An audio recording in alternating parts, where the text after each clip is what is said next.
ವೀಕ್ಷಕರೆಲ್ಲರಿಗೂ ಭವಿಷ್ಯವಾಣಿ ವಿಶೇಷ ಕಾರ್ಯಕ್ರಮಕ್ಕೆ ಸ್ವಾಗತ. ಇವತ್ತಿನ ಈ ವಿಡಿಯೋದಲ್ಲಿ ನಾವು ಬುಧನ ರಾಶಿ ಪರಿವರ್ತನೆಯ ಪ್ರಭಾವಗಳ ಕುರಿತು ತಿಳಿದುಕೊಳ್ಳಲಿನ.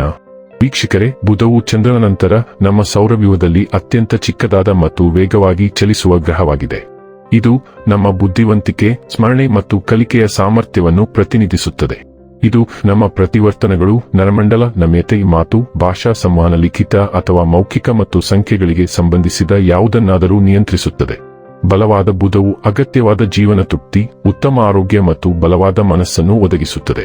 ಇದು ಸಕಾರಾತ್ಮಕ ಫಲಿತಾಂಶಗಳನ್ನು ತರಬಹುದು, ವ್ಯಾಪಕವಾದ ಜ್ಞಾನವನ್ನು ಪಡೆದುಕೊಳ್ಳುವಲ್ಲಿ ಹೆಚ್ಚಿನ ಯಶಸ್ಸಿಗೆ ಕಾರಣವಾಗುತ್ತದೆ. ಇದು ವ್ಯವಹಾರದಲ್ಲಿ ಉತ್ತಮ ನಿರ್ಧಾರ ತೆಗೆದುಕೊಳ್ಳಲು ಸಹಾಯ ಮಾಡುತ್ತದೆ. ನಮ್ಮ ಜಾತಕದಲ್ಲಿ ಬುಧ ಬಲವಿರುವವರು ಸಾಮಾನ್ಯವಾಗಿ ಊಹಾಪೋಹ ಮತ್ತು ವ್ಯಾಪಾರದಲ್ಲಿ ಉತ್ತಮ ಸಾಧನೆ ಮಾಡುತ್ತಾರೆ. ಅವರು ಜ್ಯೋತಿಷ್ಯ ಮತ್ತು ಅಧ್ಯಾತ್ಮದಂತಹ ನಿಗೂಢ ಆಚರಣೆಗಳಲ್ಲಿಯೂ ಸಹ ಅಭಿವೃದ್ಧಿ ಹೊಂದಬಹುದು. ಬುಧ ಗ್ರಹವು ಏಪ್ರಿಲ್ ತಿಂಗಳಿನ 30ನೇ ತಾರೀಕಿನ ದಿನ ಬೆಳಿಗ್ಗೆ 6:38 ತನ್ನ ದುರ್ಬಲ ರಾಶಿಯಾದ ಮೀನದಿಂದ ಹೊರಬಂದು ಮೇಷ ರಾಶಿಗೆ ಪ್ರವೇಶಿಸುತ್ತದೆ. ಈ ಸಾಗಣೆಯು ಪ್ರತಿ ರಾಶಿ ಚಕ್ರದ ಮೇಲೆ ವಿಶೇಷ ಪರಿಣಾಮವನ್ನು ಬೀರುತ್ತದೆ. ಬುಧವನ್ನು ಮಾತಿನ ಅಂಶ ಎಂದು ಕರೆಯಲಾಗುತ್ತದೆ. ಇದು ನಮಗೆ ಸಂಖ್ಯಾಶಾಸ್ತ್ರದ ಸಾಮರ್ಥ್ಯವನ್ನು ಒದಗಿಸುತ್ತದೆ. ಬುಧವು ನಮ್ಮ ಬುದ್ಧಿವಂತಿಕೆಯನ್ನು ನಿಯಂತ್ರಿಸುತ್ತದೆ ಮತ್ತು ನಮಗೆ ತಾರ್ಕಿಕ ಸಾಮರ್ಥ್ಯಗಳನ್ನು ಒದಗಿಸುತ್ತದೆ. ನಾವು ಏನನ್ನಾದರೂ ಎಷ್ಟು ಚೆನ್ನಾಗಿ ವಿಶ್ಲೇಷಿಸಬಹುದು ಎಂಬುದನ್ನು ಬುಧ ನಿರ್ಧರಿಸುತ್ತದೆ. ಬುಧ ಗ್ರಹವು ಭಯಾನಕ ಸ್ಥಿತಿಯಲ್ಲಿದ್ದರೆ ವ್ಯಕ್ತಿಯ ಮಾತು ಯಾರನ್ನಾದರೂ ವಿರೋಧಿಯನ್ನಾಗಿ ಮಾಡಬಹುದು.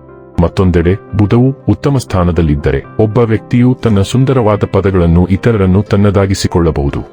ಇದು ಬುಧದ ವಿಶಿಷ್ಟ ಗುರುತು. ವೀಕ್ಷಕರೇ, ಬುಧನ ರಾಶಿ ಪರಿವರ್ತನೆಯು ಧನು ರಾಶಿಯ ಜಾತಕದವರ ಪಾಲಿಗೆ ಹೇಗೆ ಸಾಬೀತಾಗಲಿವೆ?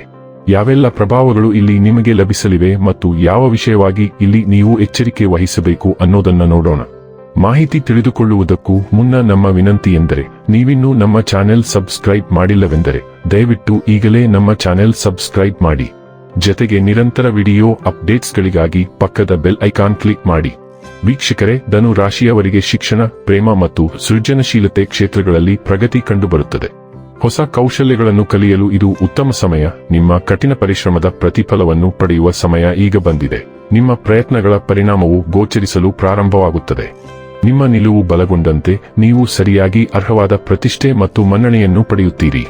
ಸಮಾಜದಲ್ಲಿ ನಿಮ್ಮ ಗೌರವ ಮತ್ತು ಗೌರವ ಬೆಳೆಯುತ್ತಲೇ ಇರುವುದರಿಂದ ನಿಮ್ಮ ಮನಸ್ಸು ಉಲ್ಲಾಸದಿಂದ ಇರುತ್ತದೆ.